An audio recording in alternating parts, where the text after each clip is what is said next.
Just in, new reports that the U.S. military says it is investigating whether Iran is responsible for a U.S. Apache helicopter that went down near the Strait of Hormuz. This brand new reporting from Barak Reed of Axios also says that there was a dramatic hours-long search before the crew was found and rescued from the water. Also, Israel's military today launched new attacks in southern Lebanon. Both Iran and President Trump have warned Israel against continuing the offensive there. Let's get right to CNN's Elena Treen at the White House for the latest on all of this. Good morning, Elena. Good morning, John. Yeah, I'm going to start with what we know about this Apache helicopter. There was a statement out from CENTCOM this morning saying that at 7:33 p.m. yesterday on June 8th, two crew members from that U.S. Army, it was an AH-64 Apache, were rescued by American forces after their helicopter went down near the coast of Oman. CENTCOM says that they were patrolling regional waters and that the soldiers were safely rescued within, they said, approximately 2 hours and are now in stable condition. We heard the president, who was taking questions from reporters about this early this morning, said that none of them were injured and that they are doing fine. I think this line from the CENTCOM statement is important. They say that the cause of the incident is under investigation. We're still learning, of course, what exactly happened here. But to give you a sense, I mean, one, the loss of this aircraft marks the first loss of an Apache since this war began. And I'd note that these helicopters have been previously used to attack Iranian small boats in the Strait of Hormuz. Apaches, primarily used for precision strikes, close air support, and air reconnaissance. So we're still learning to get more about what exactly happened and how this helicopter was downed. President Trump confirming the pilots on board that U.S. Army Apache helicopter were not injured following reports that the chopper went down near the Strait of Hormuz. Take a listen. Report that an Army helicopter went down in the strait. Can you give us an update on that? Are the soldiers okay? The pilots are fine, yeah. And nobody injured. Barak Reed from Axios reports that officials are investigating whether Iran is responsible for shooting it down. With us now is CNN national security analyst, former deputy director of national intelligence, Beth Sander. This is what the Apache looks like. Hours-long rescue from the water. The two crew members plucked out. That's according to Barak Reed. Does it feel like the type of thing, or what kind of risk should I say? Because we don't know whether the Iranians shot it down, but what kind of risks are these missions as they continue, even in this, in inverted commas and quotes, ceasefire period? Well, absolutely. Every kind of combat area has risks, John, and it is just a matter of time before things happen, whether it's a shoot down or just something happens, right? I mean, you just have a lot of people in the air, in the water, and it's just kind of a numbers game. One of the interesting things I found from this are the reports that they were rescued by an unmanned underwater vehicle.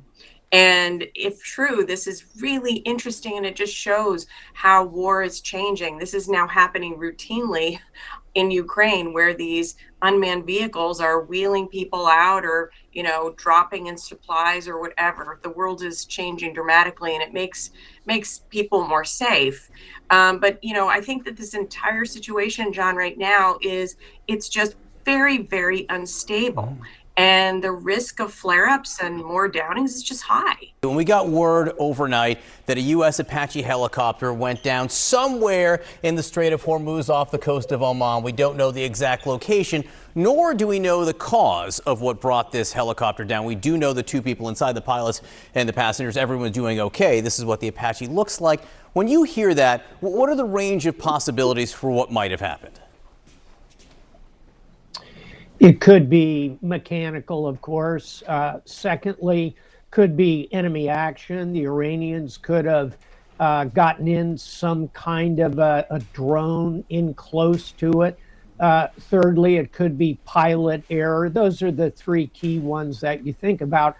I think just stepping back, John, we ought to kind of reflect on the fact that we've now had 50,000, 60,000 U.S. servicemen and women forward deployed for months and months. And, we were just talking about draining the strategic petroleum reserve. We are draining military readiness by keeping all these people on station for this length of time. Now, This is the Department of Defense, a highly capable organization, but not inexhaustible. So it's a good wake up when something like this happens, how perilous this is for our troops, and how this could, without question, become longer and longer if we don't get to a deal.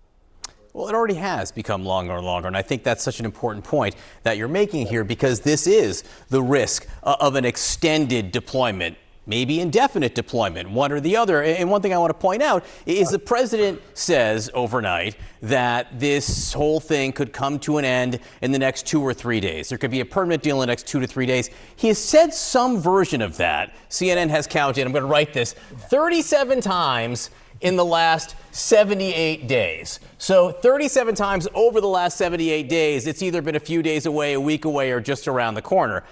You get the sense that this could possibly just linger. And what happens if it does, Admiral? Then we are right back to potentially years of keeping forces forward deployed at scale. And I think the country doesn't want that at any level because of the 20 years of the forever wars that my generation and more importantly, the younger generation, the millennials particularly, carried immense burdens on the front lines of. So I think President Trump feels the pressure to get to the table. And that, John, brings us to, do Iran and Israel feel that same level of pressure? And I think at the moment, the Iranians are leaning backwards. That's my question. I mean, how can the Iranians handle sort of an indefinite status quo? They also feel a clock ticking. There are really two clocks running here, one over President Trump, who's the central decision maker, but the second clock is running over the Iranians because of the damage to their economy. It's a tale of two blockades. The one we focus on is the blockade of the Strait. The entire Iranian coastline, 1,000 miles, is similarly blockaded at the moment, inflicting significant damage over time on the Iranians. Final thought, John, I'll tell you what I'm also watching that we don't talk about enough is not the Strait of Hormuz, it's the Red Sea and the Suez Canal. The Houthis are still in business down there on the bottom left-hand corner of the Arabian Peninsula, the Western Front, if you will, exactly where you focus it. They launched a couple of missiles over the last few days just to remind us they could shut down another very important waterway. So President Trump has a complex game of chess he's playing here. Admiral James Stavridis, great to see you this morning. Thank you so much. I'm wondering if you could just listen to President Trump and what he said on late Monday as he left New York City. He was asked about possible sticking points in these negotiations with Iran. I don't think there are any sticking points. We're very close to having a very, very good, strong, powerful deal. No sticking points, a positive outlook. But then listen to a portion of CNN's Fred Pleiton's interview with the top Iranian official who was basically asked the same question. And here's what that official said. What are the biggest sticking points now in the negotiations? We do not see a serious will to reach a framework that could actually be implemented. And I think with regard to Iran's blocked assets, this is in fact a very clear and prominent example of that. As for uranium, enriched materials, enrichment itself, and nuclear issues, we are not currently negotiating on those matters. Of course, Fred and his team operating in Iran only with the permission of the government, but does maintain full editorial control of its reports. Putting all this together now, Fawaz, I'm wondering if I can get your take on this. What is your assessment of what is holding up a deal from being finalized? I mean, yet again, two very different narratives that we're hearing. Well, I think the Iranian narrative has been very consistent. So this is, we know there is a clarity on what Iran wants. Iran wants that the United States releases its frozen assets, which is about $24 billion. At least they want $15 billion released, which are in Qatar. Secondly, Iran wants a lasting end to the war as opposed to a limited ceasefire. They want international guarantees, basically either from China or Russia or a Security Council resolution. And they also some management, a form of management of the Strait of Hormuz, whether you're talking about fees or tolls. And they want also an end to the war, not just between the United States and Israel on the one hand and Iran, but also Lebanon. They want an end to the Israel's war in Lebanon. So all in all, in fact, there has really been no major progress in the past few weeks because as your correspondent's interview with the Iranian official, Iran does not trust President Trump. And that's why they want operational, they want to verify. And that's why, despite President Trump's repeated positive statements, this tells you a great deal more about President Trump.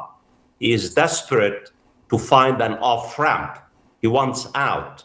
He is in a terrible strategic bind, especially given the inflation, the gas prices in the United States and the pain in the world economy.